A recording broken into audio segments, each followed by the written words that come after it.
আচ্ছা, আগের ভিডিওতে আমরা সংক্ষিপ্ত উত্তরধর্মীগুলো আলোচনা করেছিলাম। তো এখানে আমরা দীর্ঘগুলো দিয়ে শুরু করছি। কমপ্লেক্সের দীর্ঘ উত্তরধর্মী যে অঙ্কগুলো আছে, এখানেও আমি কয়েকটা অঙ্ক করে রেখেছি এবং তোমাদের বুঝিয়ে দিচ্ছি, আর বাকি অঙ্কগুলো তোমাদের হোমওয়ার্ক হিসেবে থাকছে। আচ্ছা, প্রথমেই আমি করছি একের 1 নম্বরেরটা। এখানে দেখো বলা হয়েছে Z1 আর Z2 দুটো কমপ্লেক্স নাম্বার দেওয়া আছে এবং তাদের আর্গুমেন্ট, গুণফলের আর্গুমেন্ট ইকুয়ালস টু যে আর্গুমেন্টের যোগফল সেটা প্রমাণ করতে বলা হয়েছে।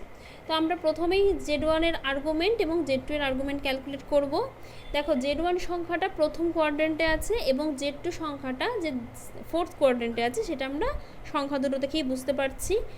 তাহলে প্রথমের যে আর্গুমেন্টটা সেটা সরাসরি π/3 এসছে, আর দ্বিতীয় যে আর্গুমেন্টটা দেখো মাইনাস এসে গেছে, মাইনাস এসছে বলে সাথে সাথে মাইনাস π/6 এসছে। এটার কোনো এক্সট্রা ক্যালকুলেশন বা ম্যানিপুলেশন আমাদের এখানে করতে হয়নি, ঠিক আছে। তো সরাসরি চলে আসার ফলে আমরা আর্গুমেন্ট অফ Z1 আর আর্গুমেন্ট অফ Z2টা যোগ করে কত পেয়েছি, π/6 পাচ্ছি, ঠিক আছে।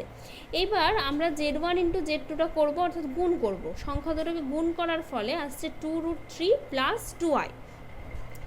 এবার 2√3 প্লাস 2i যখন আসলো, আমরা argument of Z1 Z2 calculate করার সময় 2/2√3 আসবে, অর্থাৎ 1/√3। আর এই সংখ্যাটা কোন কোয়াড্রেন্টে আছে, দুটোই পজিটিভ এসছে, যেহেতু এটা ফার্স্ট কোয়াড্রেন্টে, তার মানে 0 থেকে π/2 এর মধ্যে থাকবে রেঞ্জটা, সুতরাং সরাসরি π/6 এসে গেল। তাহলে দেখো দুদিকেই মিলে গেল, বাম দিক আর ডান দিক দুটোই মিলে গেল, সুতরাং প্রমাণ হয়ে গেল। সেকেন্ড ডেটটা আমি তোমাদের হোমওয়ার্কের জন্যই রেখেছি। নেক্সট আমি চলে এসেছি 2 নম্বরের অঙ্কটাতে।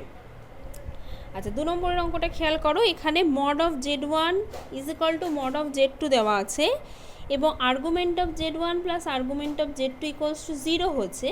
তবে প্রমাণ করো Z1 এবং Z2 অনুবন্ধী জটিল রাশি। তো এই জন্য আমি কি করলাম, এটাকে পোলার ফর্মে ধরে নিয়েছি। পোলার ফর্মে ধরার ফলে দেখো Z1 equals to R1 cos θ1 plus I sin θ1 ধরেছি এবং Z2 equals to R2 into cos θ2 plus I sin θ2 ধরেছি। তাহলে mod of Z1 is equal to R1 এসছে এবং mod of Z2 is equal to R2 এসছে। আর একটা কি আছে, argument of Z1 plus argument of Z2 is equal to 0, অর্থাৎ θ1 প্লাস θ2 ইকুয়ালস টু 0, অর্থাৎ θ2 ইজ ইকুয়াল টু মাইনাস θ1। এখান থেকে আমরা পেয়ে গেছি।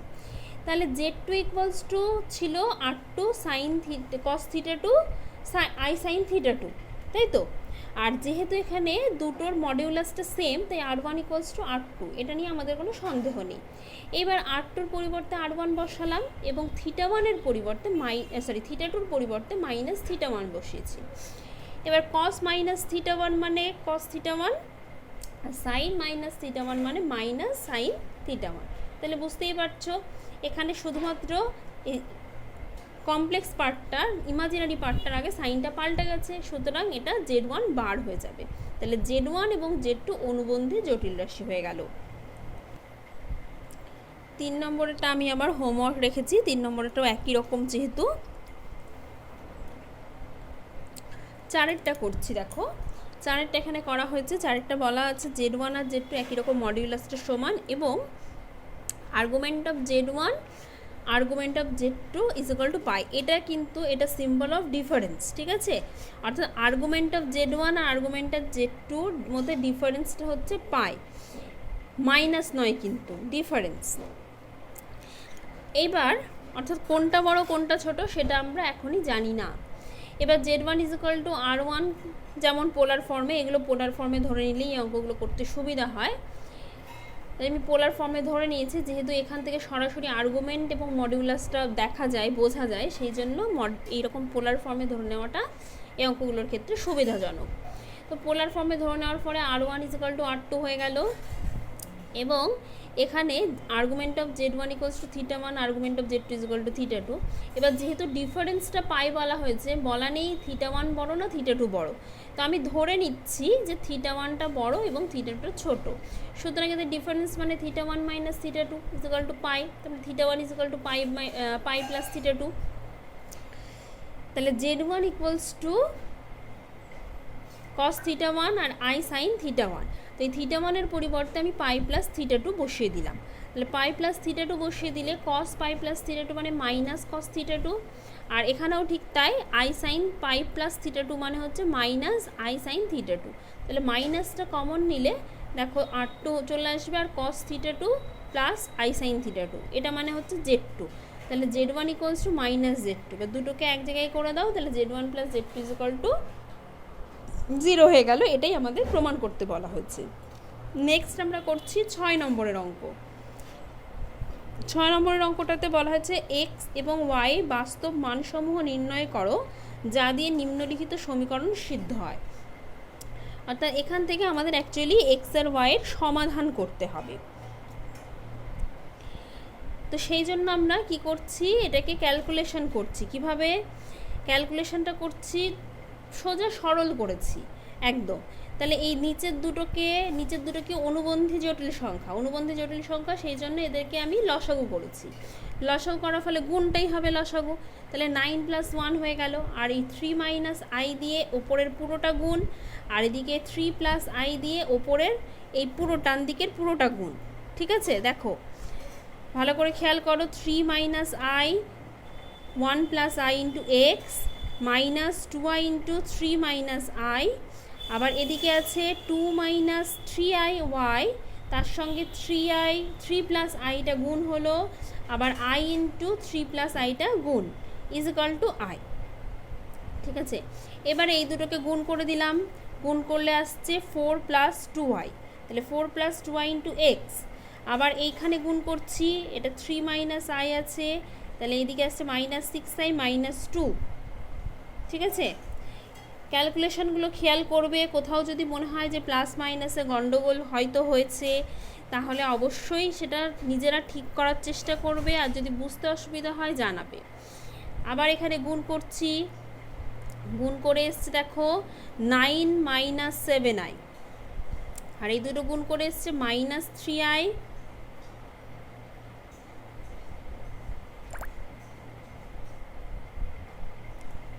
আচ্ছা এটা কত আসছে +3i -1। আচ্ছা এটা ক্যালকুলেশন করা হয়েছে, পরে একসঙ্গে সব মিলিয়ে ক্যালকুলেশন করে এটা এসছে। আচ্ছা এটা সেকেন্ড লাইন, তো ক্যালকুলেশন করে এসছে। আর এদিকে দেখো 9 + 1 10, 10 × i 10i দিয়ে আলটিমেটলি আমরা কিন্তু সব ক্যালকুলেশন করছি। এক্সগুলোকে এক জায়গায় রাখবো, ওয়াইগুলোকে এক জায়গায় রাখছি। এবার দেখো উভয় পক্ষের বাস্তব এবং কাল্পনিক অংশ তুলনা করে পাচ্ছি। তো আমাদের এখানে ডান দিকে দেখো, একটু খেয়াল করো, আলটিমেটলি কি এলো, 4x + 2ix + 9y - i7y - 3i - 3 is equal two 10i। তাহলে ডান দিকে কোনো রিয়েল পার্ট নেই। ঠিক আছে, ডান দিকে কোনো রিয়েল পার্ট নেই, বাম দিকে রিয়েল পার্টকে 4x + 9y - 3, তাহলে এটা ইকুয়ালস টু 0 আসবে। আর বাম দিকের কমপ্লেক্স পার্ট কোনটা, 2x - 7y - 3, আর ডান দিকে ইজ ইকুয়াল টু 10। সেটাই আমরা এখানে করেছি, 4x + 9y - 3 ইকুয়ালস টু 0, আর 2x - 7y - 3 ইকুয়ালস টু 10। অর্থাৎ এই দুটোকে আবার এক জায়গায় করে এটা -13 ইকুয়ালস টু 0। এবার সিম্পলি 1 নম্বর এবং 2 নম্বর সমীকরণকে আমি কি করব, সমাধান করব। সমাধান করে y এর ভ্যালু পেলাম -1 এবং x এর ভ্যালু পেলাম 3। এই দুটো সমাধান করে x আর y এর ভ্যালু পেয়ে গেলাম। ঠিক আছে, আচ্ছা 7 আর 8 হোমওয়ার্ক রইল। নেক্সট আমি চলে যাচ্ছি 9 নম্বরের অঙ্ক। 9 নম্বরের অঙ্কে কি বলা হয়েছে, 9 নম্বরের অঙ্কে বলা আছে যে y এর ভ্যালু দেওয়া আছে 1 + iy, তার রুট প্লাস √1 - iy ক্যালকুলেট করতে। তাহলে 1 + iy-টা ক্যালকুলেট করি ফার্স্টে।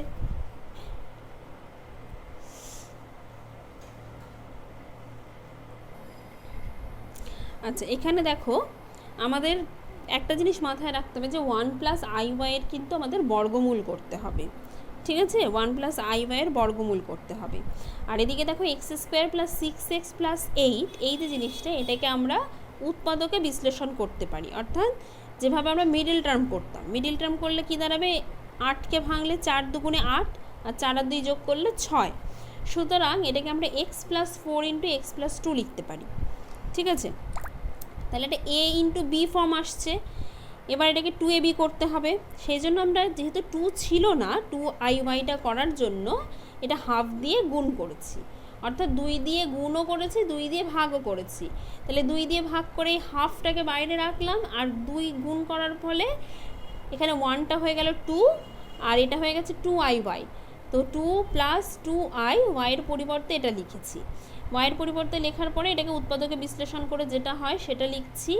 এবার খেয়াল করো যে এক্স প্লাস 4 আর এক্স প্লাস 2 এই দুটোকে যদি বিয়োগ করা হয় তাহলে কিন্তু 2 আসে, তাই তো? অর্থাৎ আমরা যদি x plus 4 minus x plus 2 লিখি তাহলে এটা কিন্তু হয়ে যায় 2। তো আমরা সেটাই এখানে লিখব। সেটাই এখানে লিখেছি কিভাবে, যে root over of x plus 4 তার হোল স্কোয়ার লিখছি, আবার i into root over of x plus 2 তার হোল স্কোয়ার লিখছি। আই স্কোয়ার মানে মাইনাস, আর এক্স প্লাস 2 এর রুটের হোল স্কোয়ার মানে এক্স প্লাস 2। ঠিক আছে, আর 2abটাকে এইভাবে ভেঙে লিখলাম, তাহলে দাঁড়াচ্ছে half into root over of x plus 4 plus i into root over of x plus 2 এর হোল স্কোয়ার। তাহলে রুট অফ 1 প্লাস আই করলে আইওয়াই করলে এটা প্লাস মাইনাস 1/√2, আর এই পুরো জিনিসটার রুট হচ্ছে, অর্থাৎ root over of x plus 4 plus i into root over of x plus 2 আসছে। ঠিক আছে, তো একই রকমভাবে যদি আমরা 1 মাইনাস আইওয়াই করি তো একই রকম আসবে, শুধু প্লাসের বদলে আসবে আমাদের মাইনাস। তো সেই জিনিসটি আমরা করলাম, root over of 1 minus I Y equals to plus minus 1/√2 root over of x plus 4 minus I into root over of x plus 2। ঠিক আছে, তো এই দুটোকে যোগ করলাম, এই দুটোকে যোগ করে দিলে কি দাঁড়াচ্ছে দেখো, 1/√2 কমন নিচ্ছি, 1/√2 কমন নিয়ে নিলে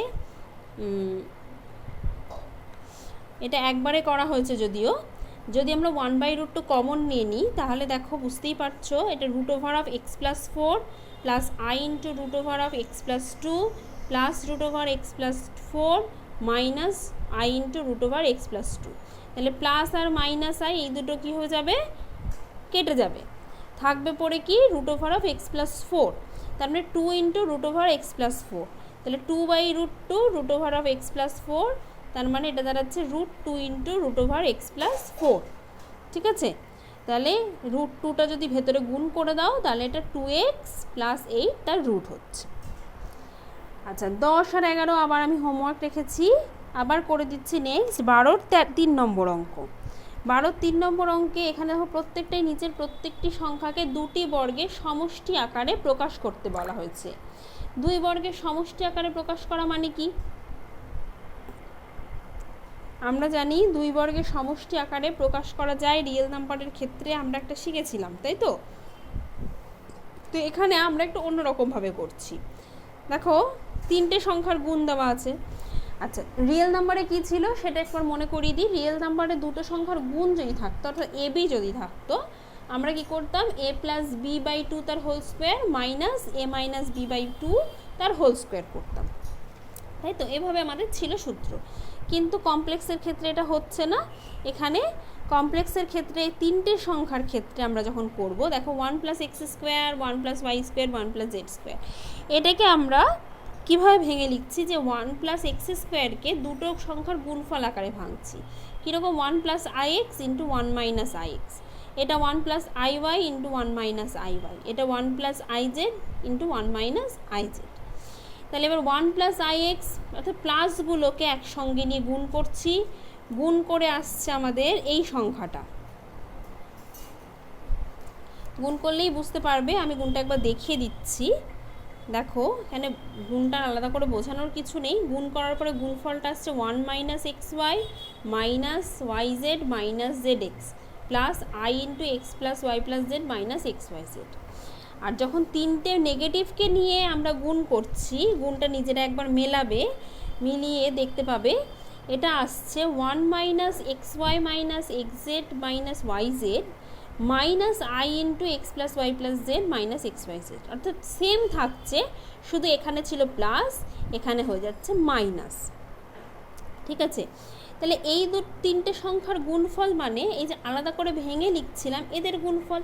তাহলে এদের গুণফল মানে দেখো এই পজিটিভ তিনটের গুণফলটা আমরা পেয়ে গেছি আগেই, আর নেগেটিভ তিনটের গুণফলটাও আমরা পেয়ে গেছি। এবার তাহলে এই দুটোকে a plus b into a minus b ফর্মে সাজানো যায়, অর্থাৎ তাহলে a square plus b square হয়ে যাবে। যেহেতু এটা আই আছে, এটা মাইনাস আই আছে, তাই এটা হয়ে যাচ্ছে তোর 1 minus X Y minus Y X minus Z X তার whole square plus X plus Y plus Z minus X Y জেডের হোল স্কোয়ার। ঠিক আছে, আচ্ছা নেক্সট আমরা করছি 16 নম্বরের অঙ্ক। 16 নম্বরের অঙ্ক দেখো, এখানে বলা আছে যে একটি ঋণাত্মক বাস্তব সংখ্যা এম এর ঋণাত্মক নয় ধনাত্মক, একটি ধনাত্মক বাস্তব সংখ্যা এম এর বাস্তব ঘনমূল আলফা এবং কাল্পনিক ঘনমূল বিটা এবং ওমেগা, তাহলে এক্স ওয়াই জেডের জন্য এই মানটা ইকুয়াল টু যে ওমেগা স্কোয়ার হবে সেটা প্রমাণ করতে হবে।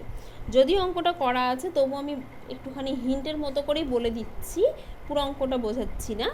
দেখো বাস্তব এম এর ঘনমূল বলা হয়েছে, তার মানে এম এর 3টে বীজ থাকবে, তার মধ্যে একটা বাস্তব আছে আর দুটো কাল্পনিক। তাহলে একটা বাস্তব ঘনমূল আলফা আর কাল্পনিক যে ঘনমূলগুলো সেটাকে এইভাবে লেখা যায় যে বিটা ইজ ইকাল টু তাহলে বাস্তব ঘনমূল ইন্টু ওমেগা এবং গামা ইকুয়ালস টু বাস্তব ঘনমূল ইন্টু ওমেগা স্কোয়ার। এবার দেখো আলফা বিটা গামা তিনটেকেই আমরা আলফার ফর্মে সাজিয়ে নিতে পারলাম। তাহলে তিনটেকেই যদি আলফার ফর্মে সাজিয়ে নিই, এবার তাহলে বিটা গামার পরিবর্তে আলফাগুলো বসিয়ে দেবো, দিয়ে আলফাগুলো কমন নেব, নিলেই দেখবে আমাদের জিনিসটা অনেকটা সহজ হয়ে যাবে, দিয়ে চলে আসছে আমাদের ওমেগা স্কোয়ার। নেক্সট 17 নম্বরে বলা আছে argument of Z minus one by Z plus one is equal to pi by 4। দেখাও যে জটিল তলে জেড বিন্দু সঞ্চারপথ একটি বৃত্ত। তো তার জন্য আমরা কি করলাম, Z equals to x plus I by ধরে নিয়েছি, দিয়ে এখানে Z minus one by Z plus one এটা ক্যালকুলেট করছি। তাহলে কেমন আসছে দেখতে জিনিসটা, Z minus one plus I Y আর এদিকে Z X plus one by minus I Y. ঠিক আছে, এবার এটা করণী নিরসন করছি, জটিল সংখ্যা অনুবন্ধী জটিল সংখ্যা দিয়ে ওপর নিচে গুণ করেছি, গুণ করে এরকম গুণফল আকারে আসছে জিনিসটা। ঠিক আছে, দিয়ে নেক্সট আমরা কি করলাম, দেখো এই ফর্মে জিনিসটা সাজানো হলো। তাহলে argument of Z minus one by Z plus one equals to tan inverse কী দাঁড়াচ্ছে, আমরা জানি ওয়াই বাই এক্স। তাহলে এখানে ওয়াই মানে কমপ্লেক্স পার্টটা, তাহলে কমপ্লেক্স পার্ট কি 2y by X plus one whole square plus Y square, আর এদিকে এক্স স্কোয়ার আমাদের এক্স পার্ট অর্থাৎ রিয়েল পার্ট যেটা সেটা হচ্ছে X square plus Y square minus one by X plus ওয়ানের whole square plus Y square. তো ultimately দাঁড়াচ্ছে ট্যান ইনভার্স 2y বাই এইটা, তাই তো। তাহলে tan inverse 2y by x square plus Y square minus one equals to pi by 4, অর্থাৎ এইটা equals to tan pi by 4, tan pi by 4 মানে 1, তার মানে 2y by x square plus Y square minus 1 equals to 1। তাহলে এই দুটোকে যদি আমরা সিম্পলিফাই করি, জিনিসটা দাঁড়াচ্ছে x square plus Y square minus 2y minus 1 equals to 0, আর এটা একটা বৃত্তের সমীকরণ। ঠিক আছে, তো বৃত্ত আমরা তো এখনও পড়িনি, সেই জন্যে মানে বলতে পারছি না যে বৃত্তের সমীকরণটা তোমরা কীভাবে বুঝবে। তো এটা আপাতত জেনে রাখো, এটা একটা বৃত্তের সমীকরণ। নেক্সট আমরা যখন সার্কেল পড়বো তখন আমরা জিনিসটা ডিটেলসে বুঝতে পারবো। ঠিক আছে, অর্থাৎ এক্স আর ওয়াইয়ের যে সঞ্চারপথ সেটা একটা বৃত্ত হলো। 18 অঙ্কটা এক্সাম্পল দেখতে বলেছি, 18 অঙ্কটা এক্সাম্পল দেখে করতে পারবে। 19 অঙ্কটা আছে যে দেখাও যে জটিল তলে জেড আই জেড এবং জেড প্লাস আই জেড জটিল সংখ্যা তিনটি দ্বারা উৎপন্ন ত্রিভুজের ক্ষেত্রফল হাফ মড জেড স্কোয়ার। দেখো এই যে জটিল সংখ্যা তিনটি আছে উৎপন্ন ত্রিভুজের বাহুর দৈর্ঘ্য, এই যে জটিল সংখ্যা দিয়ে আমি আগেও বলেছি যখন জটিল সংখ্যা প্রথম ইনিশিয়ালি বুঝিয়েছিলাম যে জটিল সংখ্যা দ্বারা আমরা সবসময় একটা বিন্দু রিপ্রেজেন্ট করি। ঠিক আছে, তাহলে এখানেও আমরা জটিল সংখ্যা দ্বারা তিনটে জটিল সংখ্যা দ্বারা তিনটে বিন্দু রিপ্রেজেন্ট করলাম। আর যখন আমরা ত্রিভুজের ক্ষেত্রফল ক্যালকুলেট করব আমাদের কি লাগবে, ত্রিভুজের তিনটে বাহুর দৈর্ঘ্য লাগবে, তাই তো। বিষমবাহু ত্রিভুজের ক্ষেত্রে আমরা ত্রিভুজের তিনটে বাহুর দৈর্ঘ্য জানলে তার ক্ষেত্রফল ক্যালকুলেট করতে পারি, তাই তো। তাহলে a equals to Z minus I Z করলাম, B is equal to I Z minus Z minus I Z অর্থাৎ মড জেড, আর C is equal to Z plus I Z minus Z, এটা হলো মড আই জেড মানে mod Z. তাহলে দেখো এ আর B আর C দুটো বাহুর দৈর্ঘ্য হয়ে গেল সেম। তাহলে দুটো বাহুর দৈর্ঘ্য যদি সেম হয় তাহলে এটা সমদ্বিবাহু ত্রিভুজ, ঠিক আছে। এবার আমাদের বার করতে হবে ত্রিভুজের ক্ষেত্রফল। তো সেই জন্য আমরা একটুখানি ইলাবোরেটলি করেছি যে z equals to x plus I y ধরে নিয়েছি। তাহলে এর ভ্যালুটা পেলাম, এ মানে কি পেয়েছিলাম দেখো, এ মানে আমরা পেয়েছিলাম mod of Z minus I Z. তো এখানে আমি জেড আর আই জেডটা বসিয়ে দিয়েছি, জেড মানে এক্স প্লাস আই ওয়াই আর আই জেড মানে হচ্ছে আই এক্স প্লাস ওয়াই। তাহলে রিয়েল পার্টটা এক জায়গায় করলাম আর কমপ্লেক্স পার্টটা এক জায়গায় করে যেভাবে মড ক্যালকুলেট করে root over of x plus ওয়াইয়ের হোল স্কোয়ার সেইভাবে আমরা মড ক্যালকুলেট করেছি।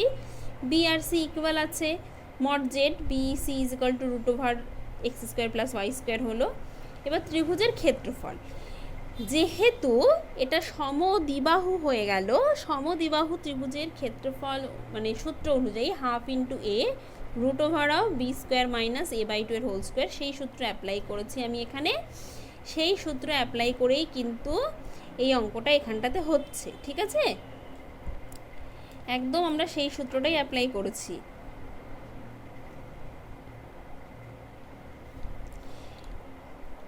এর ভ্যালু বসিয়েছি 2 ইন্টু হাফ ইন্টু এখানে যেহেতু এ ইকুয়ালস টু কত আছে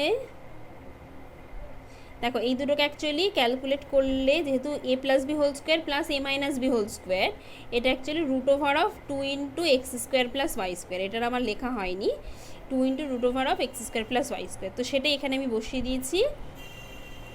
বির ভ্যালু বি স্কোয়ার মানে বুঝতেই পারছো বি স্কোয়ার মানে x square plus Y square, সেটা এখানে বসিয়েছি। আর এ বাই টু এর হোল স্কোয়ার মানে এ বাই টু তার হোল স্কোয়ার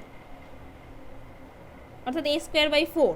তাহলে এ স্কোয়ার মানে হচ্ছে 2 into x square plus Y square by 4 মানে এখানে 4 লিখেছি, তাহলে 1/2 হয়ে যাবে। এবার এই দুটোকে আমি ক্যালকুলেট করে দিচ্ছি, ঠিক আছে। তো ক্যালকুলেট করলে কিন্তু আসছে হাফ, তার মানে হাফ বাদ গেলে হাফই থাকছে অর্থাৎ x square plus Y square by 2, আর এটা 2 into x square plus Y square. তো এই দুটোকেই জাস্ট একটু ক্যালকুলেশন করা হয়েছে।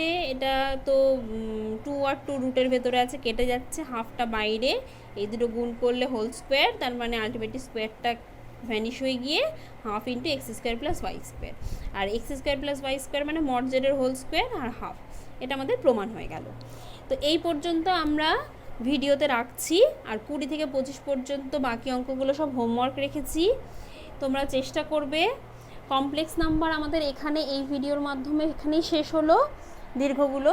নেক্সট আমরা পরে অন্য চ্যাপ্টার শুরু করব। তো কমপ্লেক্স নাম্বার শেষ করার পর আমি বলবো যে কমপ্লেক্স নাম্বার নিয়ে যদি কারোর কোনো রকম কোনো সমস্যা থাকে বা কোনো অঙ্কে ডাউট থাকে অবশ্যই জানাও, তারপরে আমরা নেক্সট চ্যাপ্টার শুরু করব।